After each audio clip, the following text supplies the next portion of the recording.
Atrocious designs, insane prices. At the end of the day, has this all just been a big nostalgia scam?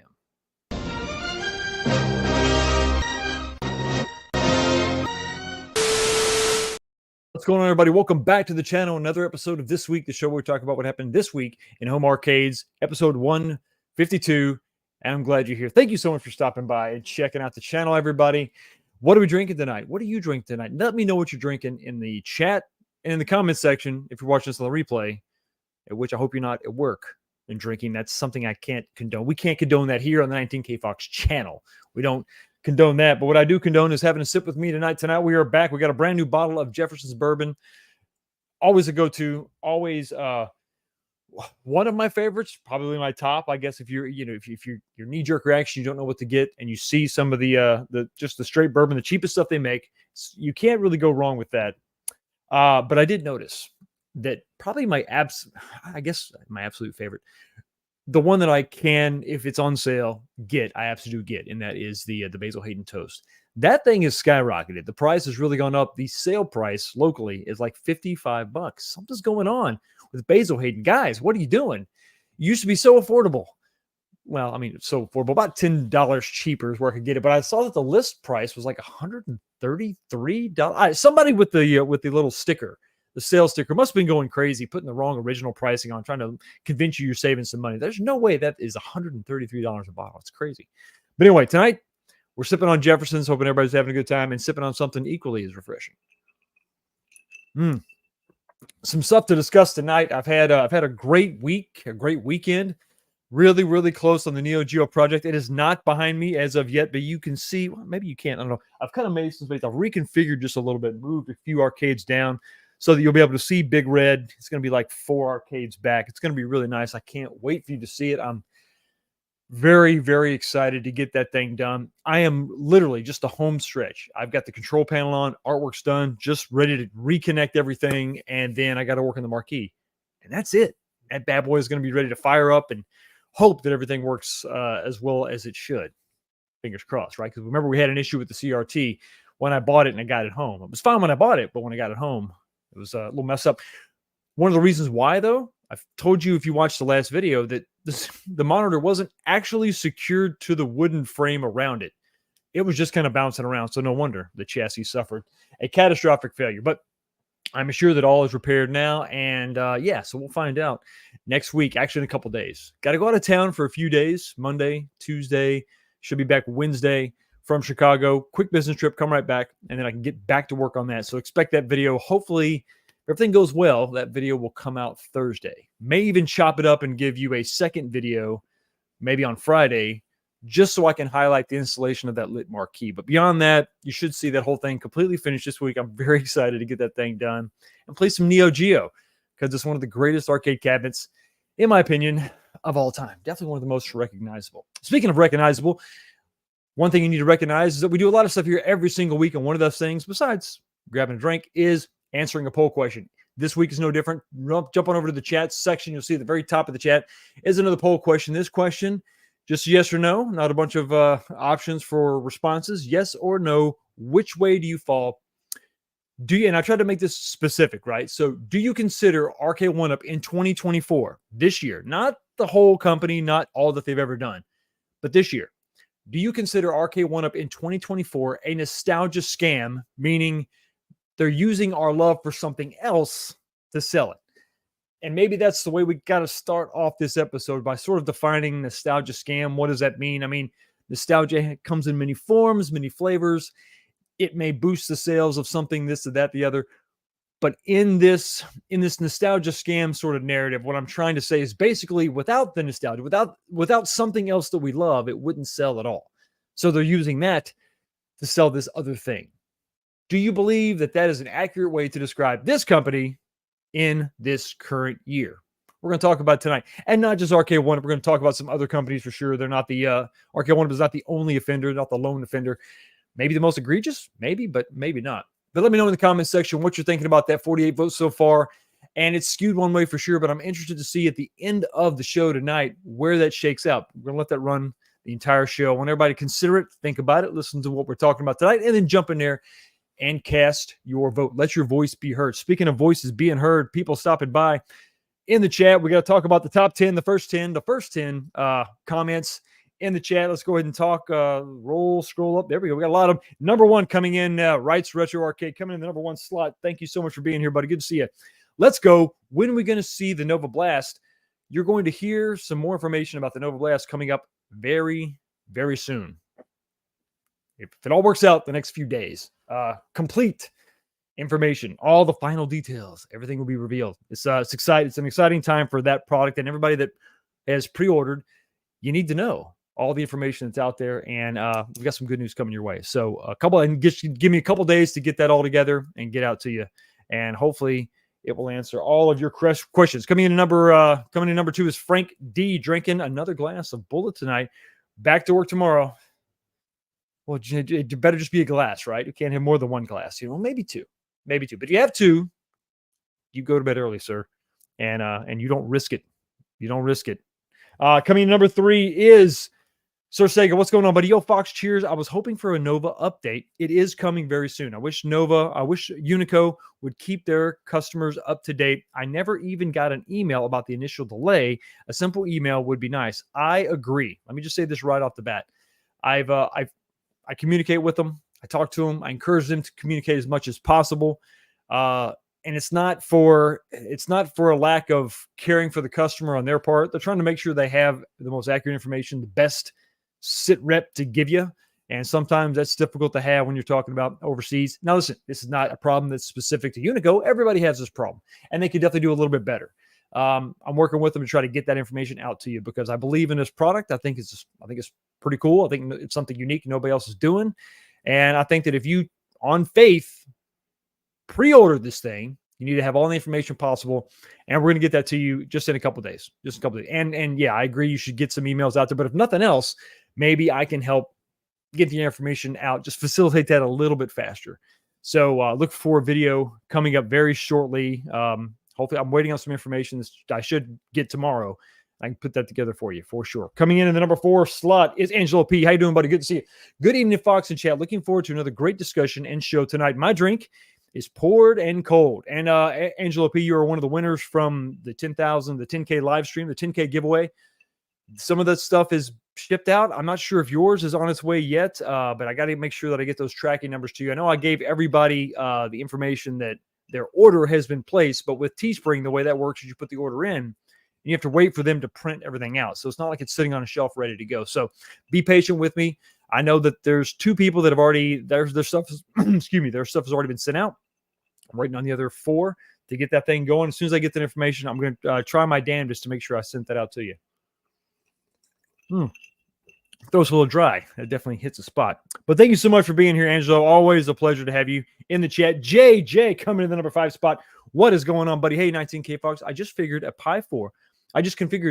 Pi 4 to go into the Buildicade. I won. Outstanding. I'm glad you got your hands on that one, man, for sure. So getting close to finishing that project. A $500 handheld gaming console. It's not flipping a Steam box. Who are they kidding? That's right, Analog. They're going to get some scrutiny tonight. We're going to talk about them tonight. They are the sort of the reason why this show even exists. Coming in the number 6 spot is Dan Z. What's going on, buddy? 5th here. Did I miscount? 1, 2, 3, 4, 5, and no, you're 6, buddy. You're 6. Another comment probably stuck in right as you were commenting. But thank you so much, Dan, for being here. Number 6. Hey, listen, 5, 6. We're all friends here. Good to see you as always. David Dimon is coming in the number 6 spot. No, sorry, 7 spot. Now I can't count. The number 7 spot. Happy Sunday, Fox. Yes, let us rock for sure. Coming in the number 8 spot is Dark Empire, the darkest of empires. Let's freaking go. Deadpool and Wolverine this week. Get a Fox. I will be in the theaters. Hell yes. Partaking of this awesome movie. Is it going to fix the MCU? I don't think so. I think the MCU is really kind of just a mess right now. It's kind of done for. They should have ended it after Endgame and then had a prologue, just a couple movies, the last Guardians of the Galaxy movie and the last Spider-Man movie. Wrap all that up, and then they should have just started fresh, started new, started with all new cast. It's not the most popular of opinions, but you can see the way things are now. It's kind of confusing. But one thing that's going to make it great, that's going to just sort of point and laugh at all this, is going to be Deadpool, and Deadpool is going to be awesome. So I can't wait to see that. Of course, Hugh Jackman's Wolverine, somebody we thought was just too tall for the part, 20 years ago, is now just, I'm sorry, 24 years ago, 25 years ago. When did it come out? 99, 90, no, 2000. I can't even remember. It's been so long ago. But yeah, it's awesome to see him back in the saddle, probably for the last time. I know the last time was the last time, but this is definitely gonna be the last time. Maybe they'll just keep his head in the next movie and just CGI his whole body. I don't know. And that way he could actually be shorter, couldn't he? He could actually be shorter. Thank you so much for being here, buddy. Coming in the number 9 spot is James, mildly annoyed with some things. Says more like nostalgia. You see what he did there? He said, "Is it no stat? You got got him. Definitely got him." Coming in number 10 spot is Show Gecko. What's going on, buddy? Hey, Fox, let's have a great one. Well, that's the goal. That's the plan. Tonight we're talking about it. It's going to be a temperamental topic. Is it going to be sensitive? Are people going to be upset? Possibly, perhaps. Mookman's here saying hi. Addicted to Arcade 1-Up. Glad you're here. We're not going to bash him, buddy. We're just going to talk frank about him. There was a lot of things to love. Some of that is gone by the wayside. Jason, Little Alien, the greatest moderator in the biz in the house. Twisted Gaming, the Twisted one. I will be here tonight for the show. Sorry I've missed so many. Fox, listen, no apologies necessary. Just glad you're here tonight, buddy. Thank you so much for being here.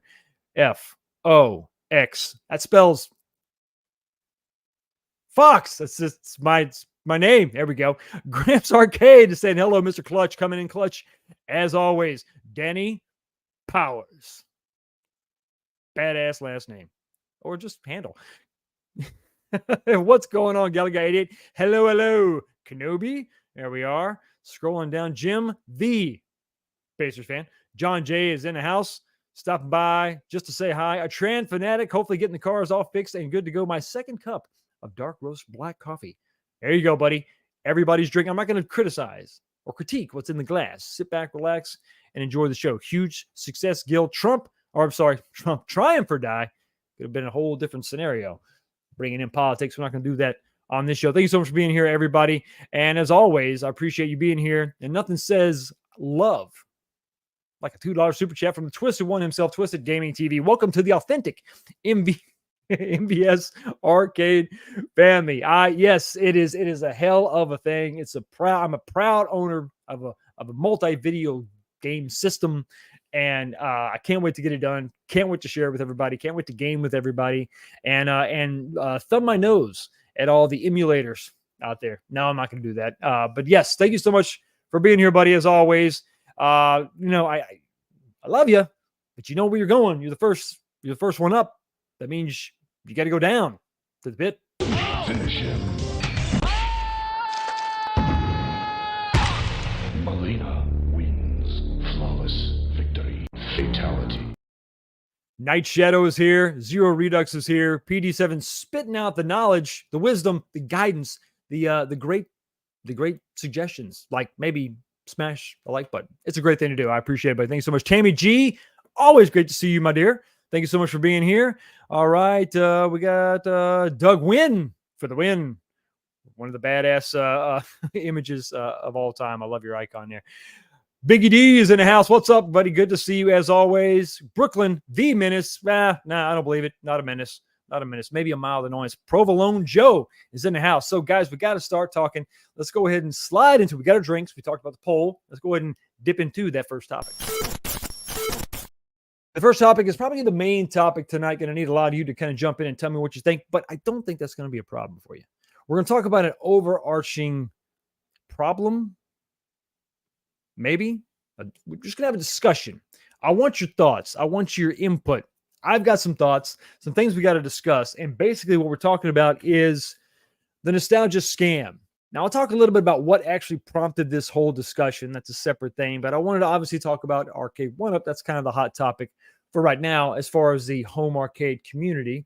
One of the companies that kind of brought this to the mainstream. I'm not going to say they gave birth to the home arcade scene. It's been around pretty much since as long as arcades have been around. Everybody's wanted to get one of these machines and bring it home. If you saw Silver Spoons when you were a kid, you couldn't wait to grow up and be rich and have an arcade machine in your house. So it's been around forever, but they definitely brought it to the mainstream. They made it accessible for so many different people. And a lot of that's a good thing. some of that's a bad thing, depending on your view of the things they were trying to bring home to us, right? We got a sad ghost face. Sorry, buddy. Hey, how you doing, man? Don't be sad. Turn that frown upside down. Just a Bill. Thanks for being here, buddy. As always, let me scroll down, try to get caught up. So what we're talking about here is nostalgia. Nostalgia scam. Nostalgia. Now, nostalgia by itself is not a bad thing, right? And we're finally at the point now where I think that we're kind of at a tipping point. Nostalgia used to be sprinkled onto something like a seasoning, right? You gave it just a little bit, But to be fair, when we're talking about the 90s, you weren't that far removed from some of the stuff for it really to be nostalgic. But as we moved into the 2000s, some of this stuff started to maybe not get heavy-handed yet, still sort of sprinkling it on there. You had some remakes, some re-envisionings. You had movie adaptations of old TV shows. A lot of that was going on, like Starsky and Hutch, Dukes of Hazzard, all this stuff. And that's where we kind of started to see some of these video game remakes. But nostalgia has never really been, at that time at least, the 2000s-ish, it wasn't overbearingly used, generically speaking, right? It's only as we've gotten into like the teens and now the 20s, it's weird to say that, the 2010s, the 2020s, where we've seen nostalgia really sort of be like a crutch that some of these companies lean on, because it's a lot easier to do that than be creative. So some of the stuff that comes out is clearly just nostalgia. Like nostalgia is the only thing that's propping this thing up. This house of cards is on a table of nostalgia, one bump, and then it's all going down. All of us going down. But nostalgia being part of something is not necessarily bad. What constitutes a nostalgia scam, nostalgia bait? It's just a scam. It's just they're taking advantage of us. That's what we're going to talk about here tonight. But first off, the first thing we're going to do is we're going to go to the website. I want to show you what we're... Oh, can't do that because the ads can't see the ads. Okay, we'll just go. I got slides. That's why I have slides. Don't worry about it. We can't go to the website. It's fine. Let's take a look, a snapshot at where we're at right now with RK1UP. Briefly, this is sort of where we're at as far as their offerings, the latest and greatest from Arcade1Up. This is exactly, coupons are us. Exactly. Here we go. Fox, my arcade is a scam. The company or your actual arcade? Because if your actual arcade is a scam, I think you bear some responsibility there. I don't know, maybe. We're going to talk about it. We're going to mention as many companies as you want. I want to talk about everything tonight. Lay it all bare. But I want to talk about kind of where we're at, kind of looking at sort of, some would say like the peak, right? The peak of nostalgia bait and the peak of the company, the peak of design, like sort of where as far as the 3/4 scale kind of, and to a certain extent, Excel, right? When you look at everything in this picture, the back row is sort of in my opinion, probably the best that 3/4 ever really became. At the time, I thought there was still more growth. There was still more to go, but looking at it now, it's kind of started going down. But you got everything in the back sort of, okay, this all kind of makes sense as far as 3/4 scale. If you like 3/4, that's really the place you wanted to be. Excel is a different story. But then you look at this row on the bottom and you start seeing some questionable stuff. Now, the game, the ROM notwithstanding, Fast and Furious, the cabinet is not that bad. And being the first deluxe racer, it had a lot of stuff that was good going for it, sort of standing alone as something unique and different, and had some inspiration from those older arcade machines as far as the shape and everything else. And the promise of the games was something, okay, it's like, this is like a mid 2000s game, right? So early 2000s game. So there was a lot that could have been, a lot was kind of riding on this release. And I famously, I bought 2 of these things. Like I was all on board, like, okay, here we go. You're going to be able to link these 2 cabinets together, just like we could back in the arcades. They would link these cabs together physically. I thought that was going to be great. Bought 2 of them. That didn't work out so well at all because of the ROM itself. And for me, I think this was like the turning point. This was the thing that really started to make me really question what the hell RK1UP was doing, and really question what I was doing in collecting these things. Because the whole point was that, and I've said this before many, many times, these are compromise machines. Compromises are going to be made. You're not buying an exact replica with the CRT in it. You're not buying that. You're buying a 3/4 scale-ish representation of what we had back in the day. So it's a compromise. Compromises are going to be made in some way, shape, or form. What are you willing to compromise on? So The size was something that maybe somebody would like. We've talked about this before, right? The screen, the controls, all this stuff. But for me, at $499, these deluxes were kind of in a sweet spot where we had a 17-inch monitor that was good. You know, it wasn't 19, it wasn't 26, right? But it was a decent size. The controls were decent. But for me, with Fast and Furious, they used the name, they used the license, but they did not do the game justice, and that was the biggest problem. The game not being an arcade ROM was the biggest problem for me. That was absolutely horrendous. I mean, when you think about what went into this, all the controls, all the wood, all the research and development, everything, the artwork and everything, all the licensing hoops they had to jump through because they couldn't have the likenesses of the actors and blah, blah, blah, blah. To go through all that to bring this to us and to not have the actual game ROM on the cabinet made this just something that I wasn't willing to compromise on. I mean, at the end of the day, what were we left with? Were we just left with something that had just nostalgia attached to it? Because without the real game, without the actual, the accurate size, without the big monitor, without the world's best controls, I mean, it was actually a step down from Ridge Racer, in my opinion, as far as the controls are concerned. What were we left with? I mean, really, what were we left with? Now, I got so frustrated with it, I decided to sell it, get rid of it, get rid of both of them, and move on. But Arcade One-Up didn't quite move on. They had one more thing. They had one more, I think, banger or a positive thing moving forward after that, and it was Time Crisis. As far as the game ROM was considered, the games were running pretty good. These were not MAME versions. There was no reticle. There wasn't like the PlayStation version where there was a reticle on the screen. This was a legit ROM from the arcades. But the guns were definitely lacking. But the biggest thing that was lacking was the price. So then you really got to ask yourself, what are we doing here? Now, once again, compromise machine, what are you willing to compromise for this experience?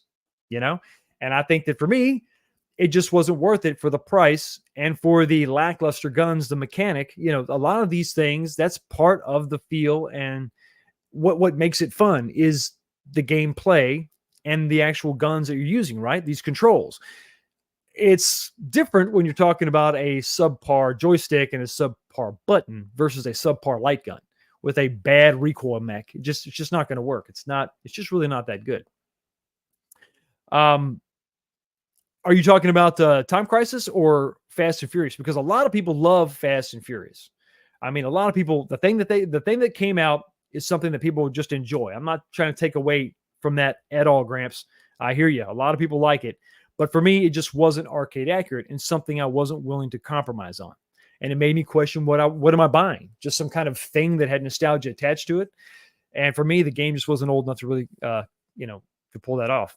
But Time Crisis is something that, for me, just once again, there's just that I wasn't willing to make those compromises, I mean, while they fixed the issues with the game and the fact that the game was actually something that was arcade accurate, the guns themselves and the price just made it something I just wasn't interested in. And then, once some time goes by and the thing comes out and you see a lot of reviews, the new wears off, the FOMO evaporates, and you're left with, okay, what's next? And what was next was not very good, unfortunately. It was around this time, I think, that we got the Wheel of Fortune. But then the XL came out, which was great. The Pac-Man XL, I think, was great. Now, this is messaging me up now here. Like, once we start talking about the XL, this has got me just beside myself, because it looks like the trajectory is continuing to go up as far as the XLs are concerned, because the XLs had bad screens, right? Bad monitors. Pac-Man XL comes out. It's priced accurately. It was $599 in the beginning, but then it dropped to $499, $399. It was all over the place. But the price was okay, but the monitor was good. And the game had tons of games on it, right? It was basically the legacy games list. So thinking, this is sweet. All right. And it was Pac-Man, another way to play Pac-Man.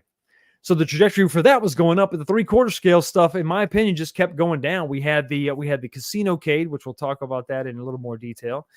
To me, that's an easy sell, but let's skip over that for just a second. The Atari 50th had a bunch of games on it. It was Atari, but it was a weird sort of collab cab. I get that it was a celebration of 50 years of Atari, but this was not really an arcade accurate representation of anything. It was just obviously the solid gold cabinet, baby. And if you like gold, if you love gold, that's the way to go. I'm not gonna give you a hard time about that. But it is what it is. But the thing that really it's nothing but question marks, right? It's like, what are you doing? For me, it was the Casino-cade. It's just like this, you've jumped the shark at this point. And then now we have the Casino Cade inspired NBA Jam Slim Katie. It's just rough. It's really, really rough. I don't understand what they're doing. So once again, once you run out of compromises, like, okay, this is the max I'm going to do. I'm not going to compromise anymore. Okay, we've talked about the shape of the cabinet, the controls of the cabinet, the monitor of the cabinet, the price, the ROM. What do you have left? I mean, at least you got a good ROM in the game, right? But that's about it. There's too much that has changed. There's too much deviation from this. So what's left? Is it just nostalgia at this point, pushing this thing forward? I tend to think that that's kind of where we're at this point. But what do you think? What are your thoughts? Let me scroll up here just a little bit. Regardless, it is the best, the most played game. I agree. Listen, just because it's not Fast and Furious. There we go. Just because it's not arcade accurate doesn't mean you can't have fun with it. I'm not trying to knock you for that. But for me, it was like I wanted something that played the arcade ROM, or else why have the arcade cabinet? Time Crisis, if they did a red cab and blue cab with a way to link them, that would have been cool. See, Doug, we were talking about that. That was another thing, right? Whenever we heard about the ability to link the cabs together, we thought this was going to be something kind of moving forward. Maybe you couldn't have online play, right? The chipset wasn't powerful enough to support it, or logistically working on the gameplay, over the internet wasn't going to be something that they could pull off, right? But if you could link these cabs together, giving you that pure arcade experience, that was something that was going to be another step towards really trying to recreate what we had in the arcades. Because theoretically, let's say they come out with Daytona, we could have linked up 4 of these cabinets or 8 of these cabinets side by side and had a legit, recreation of what we had in the arcades back in the day. That was incredible. Same thing about, and you're exactly right. We talked about red, blue cabinets and all that. Time Crisis being another way to link these cabs together and to have 2-player action. Would have been great. Would have been just awesome. And then have red and blue SKUs out there. Same cabinet, just predominantly one's red and one's blue. And then give people the option to buy either one, or I don't know, buy both. That would have been incredible. Linking them together would have been great. Missed opportunity again. Man, if they would have made a Lethal Enforcers, I would have snapped it off. Well, this is what I'm talking about. We wanted them to go a certain direction and continue to make these games. And to make these games, I think to make something people want to buy, it's got to be more than just the game itself. It has to be the whole package. And everybody wanted them to make a game. I wanted them to make a game, my game, when they were making like the cabinets in the back of this slide. But once they started making the cabinets on the front, once they started changing some of the design, I started pulling back a little bit. I don't know. Maybe I don't want them to make that. If they made Lethal Enforcers, would it be what you wanted it to be? Now, luckily with Lethal Enforcers, there wasn't a ton of crazy stuff going on with the gun. And the gun was just a light gun. So you could probably get away with something as long as they have the sound correct. You probably could have been okay, with Lethal Enforcers. But would they have done it correctly? Or would they would have tried to put it on some other cabinet with a whole bunch of games that didn't make any sense? Stuff I buy, look for now is to mod project ideas. I'm working on maybe something 1UP never would have released. Well, that's kind of where we're at, right? Hey, I appreciate it. Thanks, man. Cool Sure Fox. Hope everyone had a good weekend. Absolutely had a great weekend. Carlo, hope you had a great weekend too, buddy.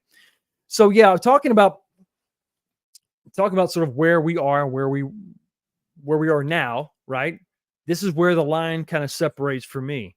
Once we got beyond the deluxes, I'm starting to lose the vision for the company. Maybe they've lost the vision for the company. I'm not sure what they're trying to do here.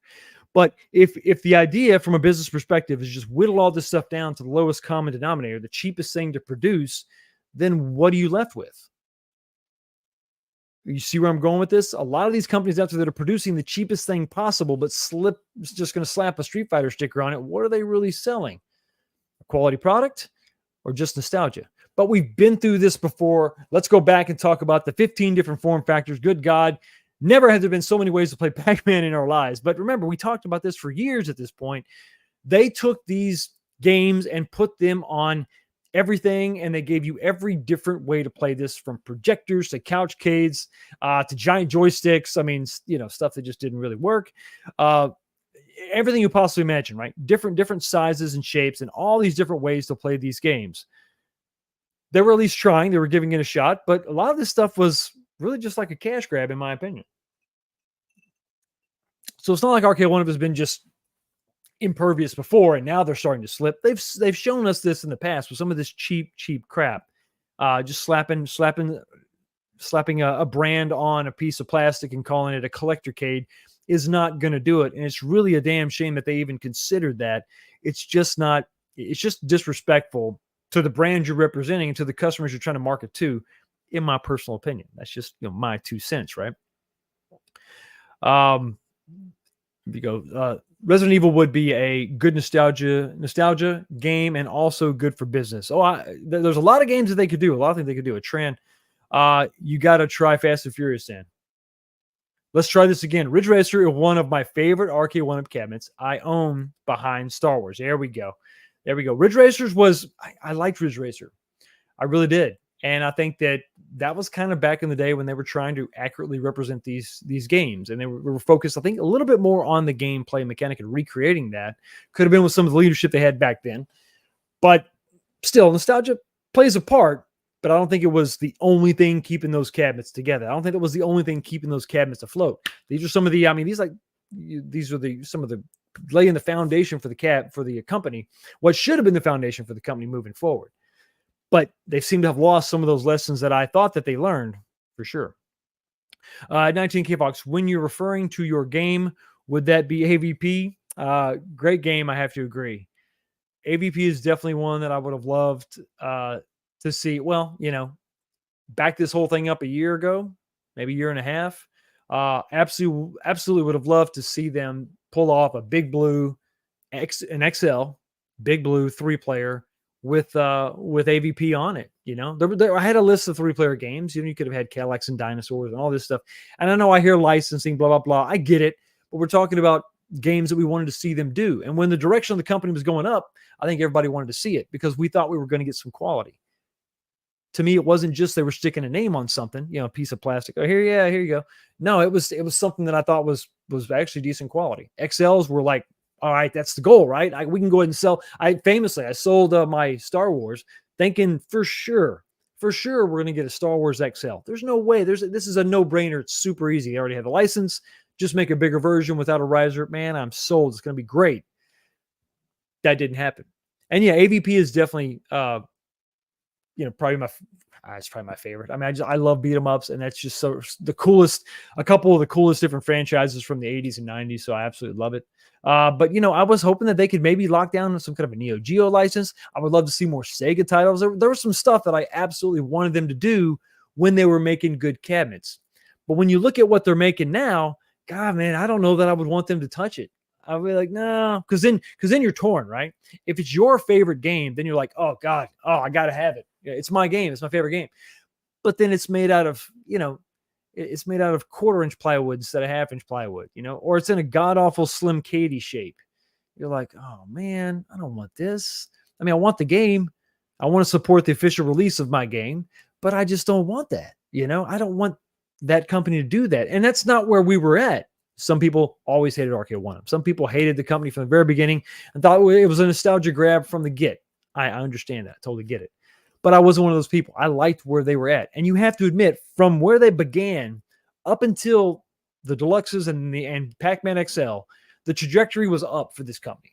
As far as their design, as far as the games that were coming out, there was new stuff coming out at the time. Everything was going up, right? They were getting closer and closer and closer to a cool little representation of what we got in the arcades. I mean, it's just, you can't deny that, right? They were getting better. Now, maybe they weren't good in your opinion, but they were still getting better. The trajectory was like this. And then at some point, it just completely flatlined.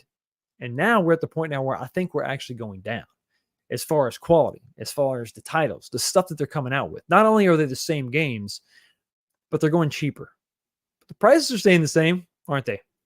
And speaking of those prices, take a look at where we're at sort of right now. This is where we're at. I did adjust the price on the Time Crisis to reflect what it's currently going for, but that was $749 when it first came out. Pac-Man XL, if you can find it, you can find it for $499, but usually it's going to be regular price of $599 if you can even find the damn thing. But this is kind of where we're at now. You've seen this slide before. We got the Classic for $299. We have the Deluxe for $499. We have the Deluxe Plus for $599. Some of them are $599 for no reason. Buck Hunter is still $599. Of course, Deluxe Plus Plus is reserved. It's a category for Time Crisis only at $649. And of course, the XL, like I said, if you can find it, $599. So the pricing really, it's just kind of all over the place. Doesn't make a ton of sense, but that's where we're at. It is what it is. And we have to ask ourselves this question. With these prices being the way they are, is nostalgia the only thing they're really leaning on at this point? The decisions they're making don't tend to make a ton of sense. Now, like I said, the trajectory was definitely going up, right? I mean, we had this evolution of the product getting a little bit better, and then it sort of deviates, and now we're in some weird cost-saving measure, and we're going down. Let me show you what I'm talking about. So, the latest and greatest, right?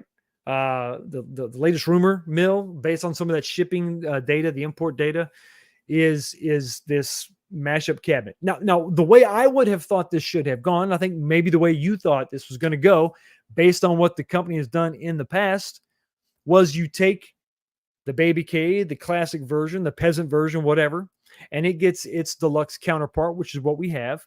And so if you're going to continue to grow this thing into some kind of an XL, I know in this case, we're talking about Mortal Kombat. When Mortal Kombat finally gets its XL, I thought it would be more like the Pro, the CAF Pro you see right in front of you, basically reskinned as an XL.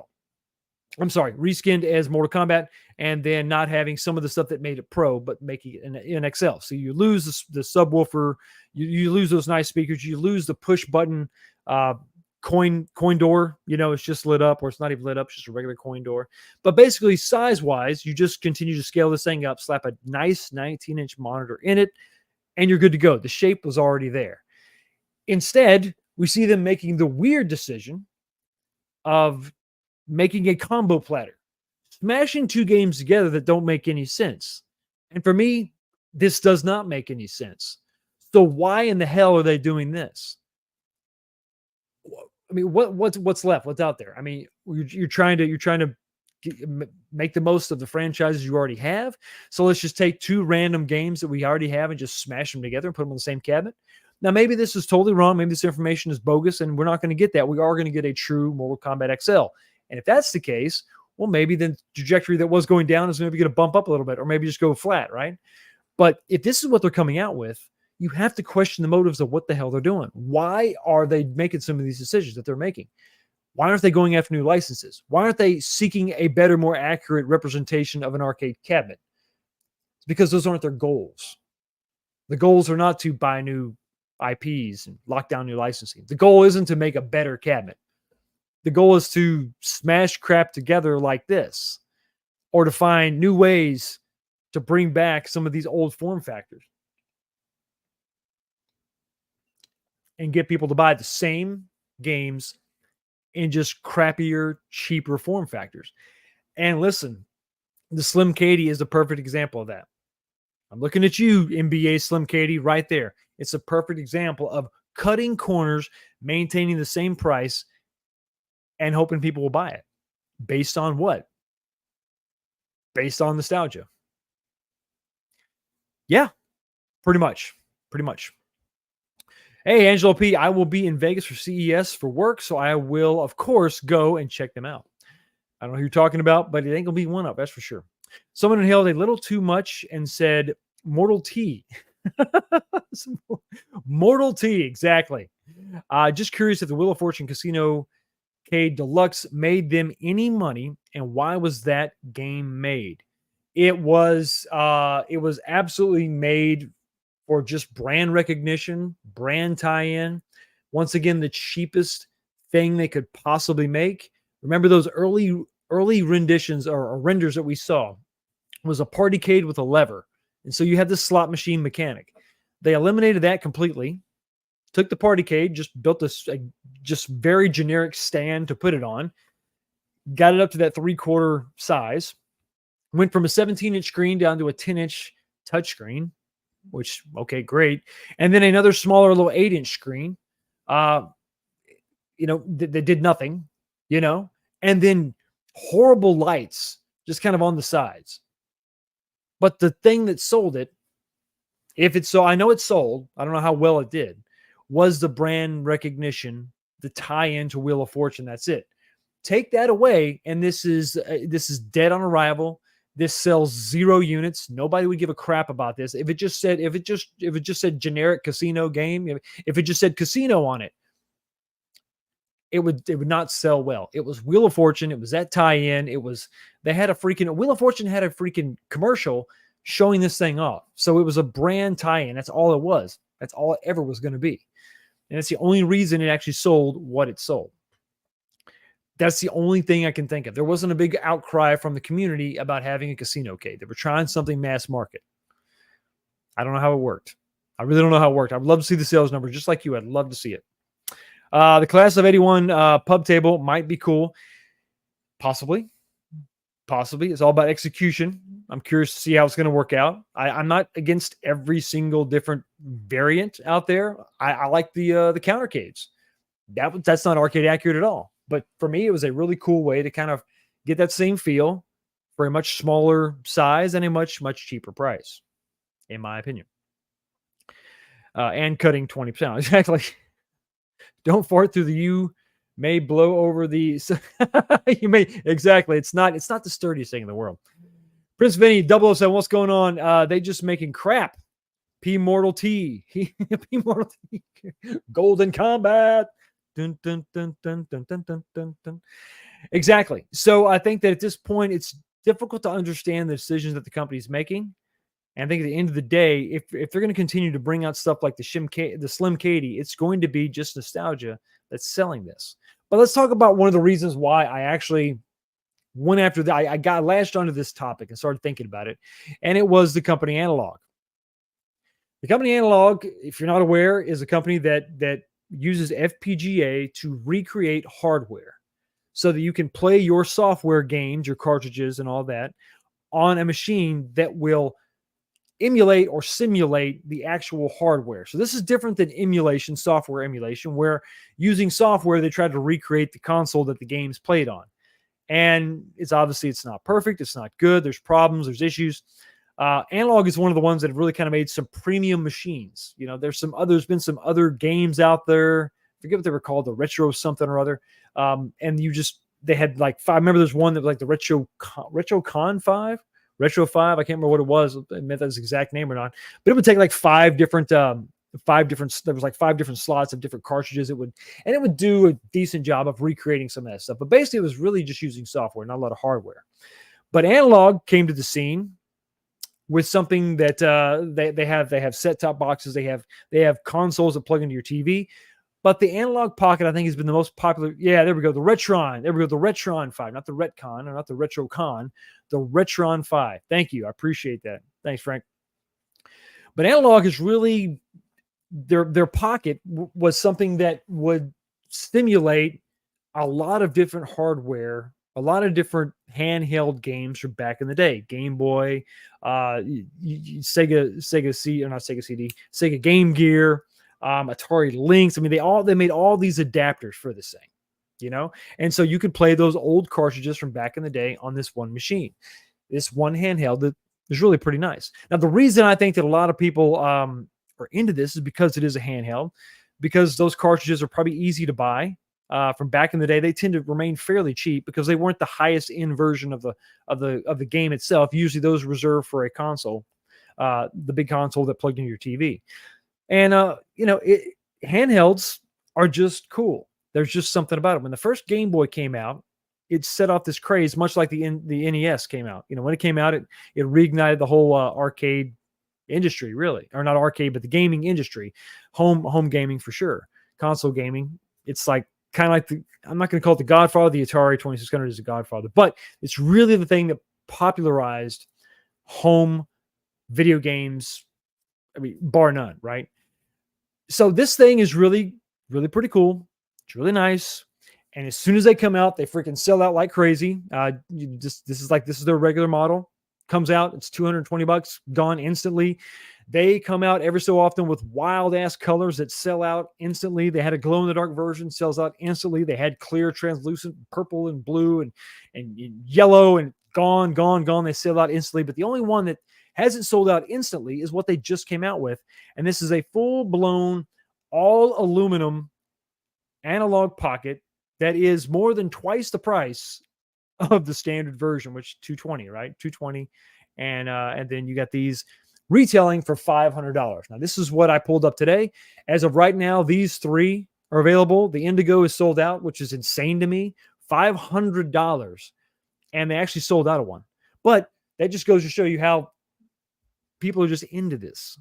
And it's not just into this handheld, but this is probably the highest end version that they're going to be able to make. There's not much else you could do. I guess maybe you could take this aluminum and dip it in gold. I don't know. Maybe you could chrome it, I guess. But this is pretty much the top tier, the highest end possible. And they're commanding an insane price for that.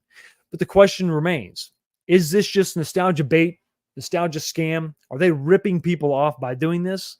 By coming out with a $500 version of their $220 handheld that some people think is a little bit too much.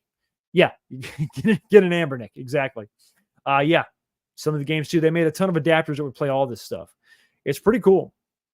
Yeah, and that's definitely a version for sure. But this is something that's incredibly expensive. But I think that the quality is absolutely there. Once again, we're talking about FPGA, which to me, and I had to look it up to get this right. Field programmable gate array. Basically, it's hardware that can be configured to mimic older hardware, so that the game runs as it should. The game, it's the game you have, the game cartridge you have. But is that just kind of becoming a buzzword? Is there an FPGA tax? Basically, if they stick that on there, like the Mister, and the Mister is probably not as guilty of this as analog. Is that just sort of the reason to charge whatever the hell price you want? It's a fair question. FPGA. Oh God. Well, I'll pay whatever you tell me to then. I think that's a fair question. Is it really worth it to you? Now, some people just are fine with regular old software emulation. No problem. You can get your Ambernick, take your pick. I got the 351P. I know it's an older version, but this thing will just boot up and put some ROMs on it and play it. And it's fine. For me, it's fine. It's absolutely fine. But this is the highest end, higher version of that. Now, is it just nostalgia that's driving this? Is this company wrong for charging this amount of money for something like this? You have to tell me what you think about this. I don't have enough money for that quality.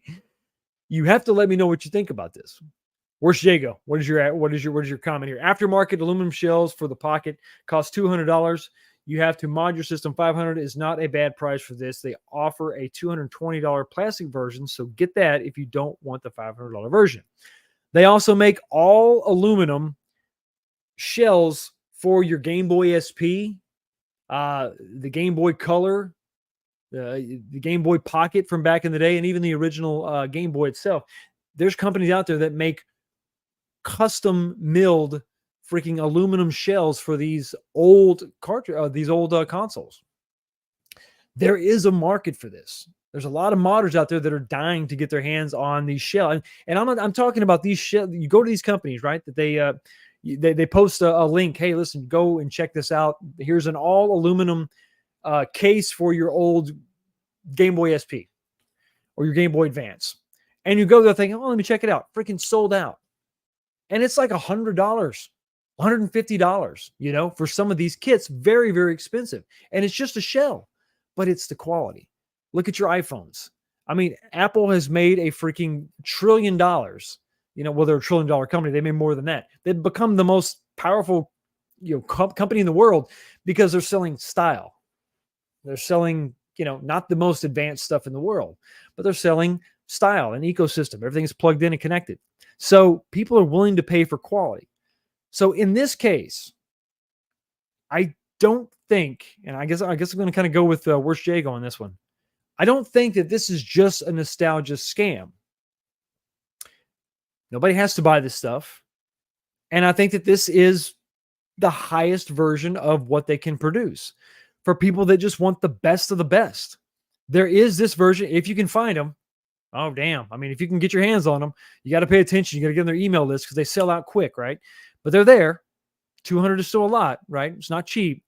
But for me, this product right here that they're making is not just a nostalgia scam. It's not just nostalgia bait. I think this is for the person that is really, really into analog. They're really into this handheld, and they want to buy the best version possible, the most premium version possible of this device. And to me, I'm a free market guy, and I'm like, you know what? The hell with it. Bring it to market. And listen, it's there. It's available if people want to buy it. People wanted to buy the Indigo version of this because it's already sold out. But the other three are still available. I don't, this does not bother me because they did make a plastic version, and they didn't make a plastic version yesterday. They've always made this version. This product came out years ago, and there was a demand for it because of the style, because of the ease of use, because of all the adapters, the flexibility. It felt premium from the get-go already. So make an aluminum version for you. I don't care. Throw it out there. I'm not bothered by this. For me, this is a company putting in the work, offering a premium version of the product. Some people hate iPhone because of what they charge, or Apple because of what they charge. I get it. I understand it. But this is something that this is already, in my opinion, an above average as far as quality product. It is FPGA, which maybe there's a little bit of a tax for that. Maybe there's a little bit more of a premium. Maybe that's just a buzzword. But I think for me, for some people, it makes a big difference. And you're getting a custom milled aluminum shell. I mean, and the whole thing's put together by Analog, by them, and boom, there's no work to be done. Like Borshego was saying, you don't have to put this together yourself. But this is awesome. I don't know. Anxiously waiting for that one for sure. Anxiously awaiting that one. I'm thinking about actually looking at today. I was thinking about getting the Mega SG for some of my old Sega cartridges. But I don't think that this is just leaning on nostalgia because of what they're doing. The product itself, the thing you're buying, it's not just an emulation station. It's not just a cheap thing they're trying to charge astronomical prices for. The same cannot be said for this company. Putting out this stuff, charging the prices they're charging. So I don't think this is just nostalgia. I think you're buying something a little bit more than just nostalgia. It's a sleek design. It's sweet. And yes, Jamie C. Metal rocks. And listen, to be fair, it's not just Analog and it's not just Arcade 1-Up that are leaning on nostalgia or using nostalgia to sell you stuff. Look at Evercade. Look at the stuff they're putting out. Atari, old cartridges, old games from back in the day, and they're bringing out products like crazy. They got handhelds left and right. I've got the Capcom version. I did pre-order the Atari version because, hell, it's got wood grain on it. Why wouldn't I? But are they just using nostalgia? Are they just putting in? And for me, for the Hyper Mega Pocket, the Super Pocket, whatever the hell you call it, for me, the Super Pocket is something that is a premium. It's not premium. Well, I don't know. I think it's a quality product. Maybe it's not premium, but I think it's quality. I love the way the cartridges fit together. And I love the entry point of less than $100, right, to get one of these things. $50-$60 for the regular version. And so I like that particular product. And once I got my little Capcom version, I decided, well, I'll go ahead and take another chance. Let me get another one of these. I like the Atari. It looks good. Oh, let me go ahead and get that EXP. That's got to be pretty good. I want to check that out. To me, the quality is what I'm buying. It's not just nostalgia for me because they are pouring quality into the products that they're making. They're refining it. They're making it a little bit better. Same thing can be said about Unico coming out with something that is it just nostalgia? In some ways, yes, that's exactly what it is. If you're fans of Candy K or the Candy Cab, that's what they're leaning on to try to get you to be interested in it. They're mimicking this old thing that you could love from back in the past. But I think it's a little less for the American audience because we didn't really have a lot of these. This is more of a Japanese thing from back in the day. And it's really just something that you're going to have to bring games to. So they're not just leaning on nostalgia. It's all metal construction. So there's something there to be said. It's more than just nostalgia, I think, selling that stuff. But nostalgia is a point. I mean, it's a component in all these things that we're buying. It absolutely is. So while some of this may be considered in some ways, leaning on nostalgia, is it really a scam? Are we completely being blinded? I think lesser companies, yeah. I think lesser companies are making really, really garbage products, and they're slapping a Street Fighter logo on it or whatever. Mega Man, Mortal Kombat, whatever, Atari, Data East, dear God, and they're just branding crap and saying, "Here you go," and you get it, and it falls apart in a week or a month or a year, and you feel like a sucker because you bought something that really had no quality to it at all, but you bought it because it had the name on it, and that's what sucks. That really does suck.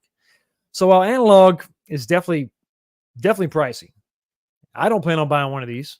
I would like to be able to get maybe one of the regular versions if I could find one that doesn't sell out instantly, and I'm not going to go on eBay and pay top dollar. You know, I'm just not going to do it.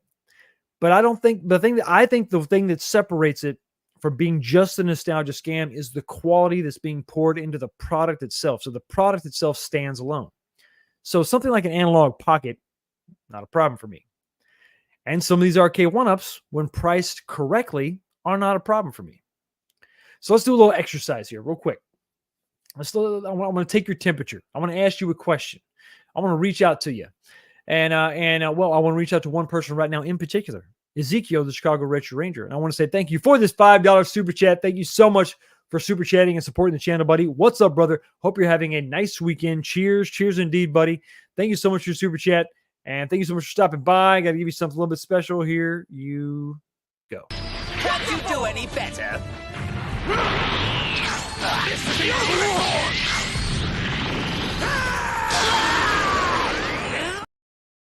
You want me to pay the FPGA tax? There's quality there, right? There's absolute quality there. And it's something I'm going to do for sure. My arcade and most ad game consoles are the nostalgia scams because I think we're on the same page here. You're talking about quality. We're talking about quality. And if you have something that's quality, if you hold it in your hands and it's made out of aluminum, maybe even though maybe you feel cheated on some of the software aspects of it, the thing feels like it's quality, so maybe you don't feel too bad. Maybe it softens the blow. We're talking about some different arcade one-ups. Maybe in the beginning, maybe those third generation cabinets really hit you in the feels, and so and the games played decent, played pretty good, so you don't feel bad about your purchase because the quality of the cabinet was decent, and then the game played well. Okay, so it was a good experience. Therefore, you don't feel like you were suckered. Quality, I think, is the biggest thing that differentiates, basically from you feeling like you bought something that was worth it to being something you feel like you got scammed on. And then you have to ask yourself, why the hell did I buy this? Oh, because it had Ninja Turtles on it. Why did I buy this? Oh, because it had freaking Street Fighter on it, and I buy everything Street Fighter. Oh, God, it had Mortal Kombat on the side of the box. That's why I bought it. Damn it. Now here I am. I'm $500 shy of where I should have been because I bought some more crap. And at the end of the day, that's what it boils down to. And as Arcade One-Up continues to slice and dice and trim back the quality of their products and make it a cheaper, chintzier, cheap-feeling device, even if you're running the same ROMs from a few years ago, it just cheapens the overall experience. And then you got to ask yourself this question: what am I buying? Am I just buying nostalgia? So let me ask you this question. Let's do a little experiment. Like I said before, if I was going to charge you $2,000 for something, but this was a full-size cabinet made of 3/4-inch plywood, it had a 26-inch 4x3 LCD display, if it was an FPGA hardware, and if it was preloaded with 20 games from your favorite developer, and it had either IL or HAP or Sanwa controls, and it was $2,000, would you buy it? I'm not talking about $500 like an arcade one-up. I'm not even talking about $750, the most expensive arcade one-up. If whatever this was had, the side art and everything, a one-to-one recreation of your favorite arcade game from back in the day, and it had all this stuff in it, and I wanted to charge you $2,000 for it, would you pay it?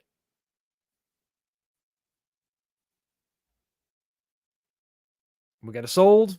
We got a hell no.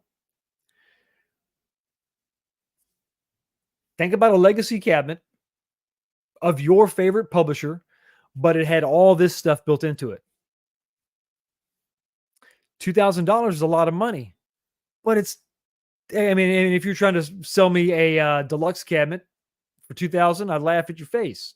I'd kick you out of my house. I'd tell you to go away. I would tell you to seek help. But if you're going to offer me all this stuff, $2,000 doesn't really seem that big of a deal. And that's twice the price of their Pro.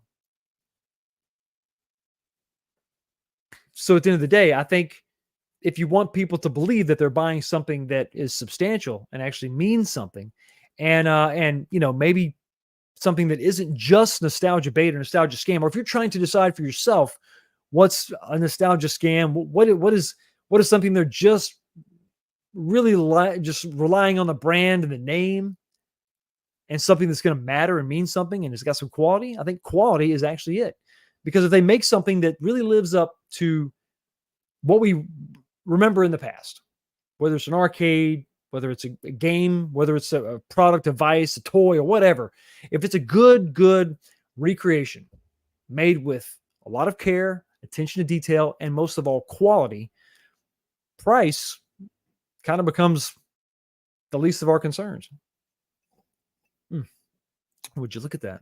What the hell? Yo, the sign is real simple, B. It says wrap it up. All right, once again, it is that time, unfortunately, to go ahead and wrap it up. But for all the members of this channel, you stay right here. You're going to be automatically redirected to the after show where we're talking about everything going on here, this topic, or anything else going on. Some stuff I can't say in the normal show. We're going to talk about it tonight.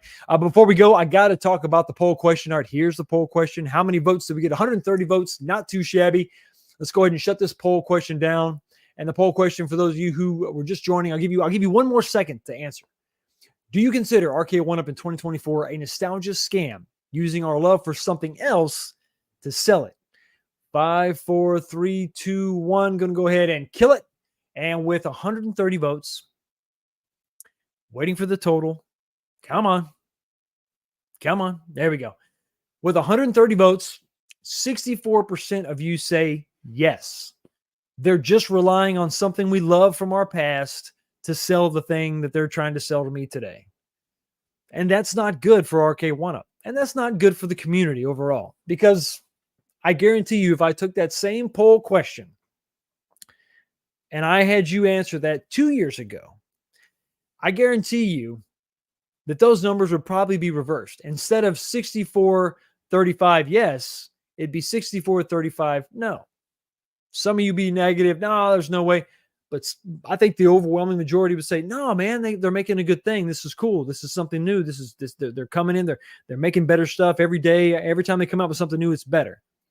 And it's sad, but I think that's actually the case. But hey, the onus is on Arcade1Up. The onus is on Evercade, My Arcade, Unico, Ad Games, all these companies. If you want to convince us that you're trying to do something more than just sell, nostalgia, you're going to have to pour quality into whatever it is you make.